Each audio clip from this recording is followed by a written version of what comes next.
God calls a man, the next thing he does is not to reveal to you where you are going. He reveals himself first. Are we together now? It is dangerous to come to God and then leave God and start following and pursuing purpose. Notice the pattern that he gave the apostles, who would later become the initial leaders of the church. He called all of them from their various vocations, and he said, follow me and I will make you. That following took 3 years. Their lives seemed wrecked and frustrated to a point where they had to open up and say, listen, we have to confront you on this. We have left everything to follow you. What is in it for us? Because this your training does not make sense to us. We were successful people before you called us. Right now we've left fishing, we've left everything. Remember when Jesus died, they were angry because they felt scammed. And in John 21, Peter said, I go a fishing. Let me go back to what I was doing. The disciples said, we go back with you. When he met Jesus Christ, that was why when he saw that it was Jesus Christ, he said, go away from me, I'm a sinner. I've done something. I didn't know you would come back for me. I didn't know there was value in seeking and knowing you. Listen, the reason why God insists that we have an experience with him before he lifts us is because for every dimension of glory and influence, please listen, there are battles, there are dynamics of living in every realm of leadership and growth that if you do not have a rich experience with God, you will not last. Hallelujah.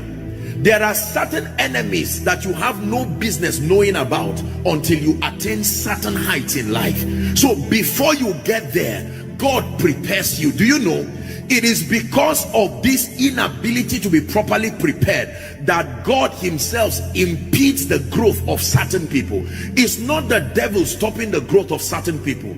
God, by his mercy, he vets you and looks at your spiritual energy and capacity and says, no, I cannot give you this kind of membership.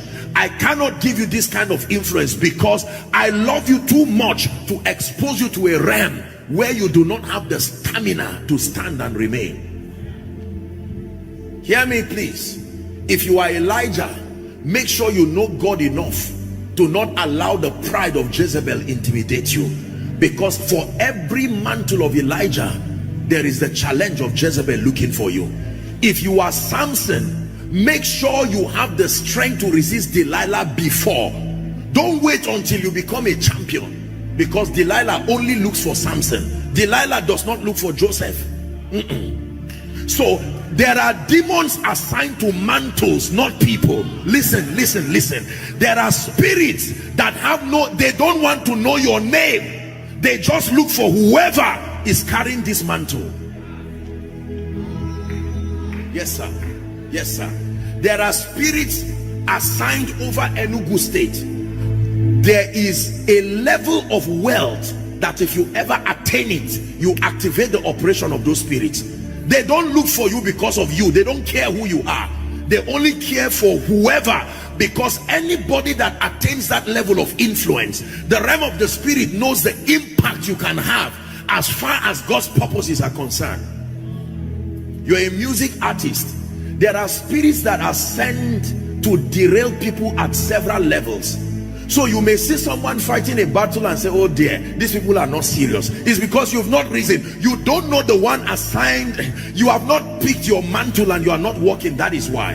That's why many times, please hear me, when you find out that you are praying and you are loving God, yet some doors are not opening, stop binding and casting. Ask, Lord, what are you doing? What level of equipping do I need to go through? Becoming great and becoming successful is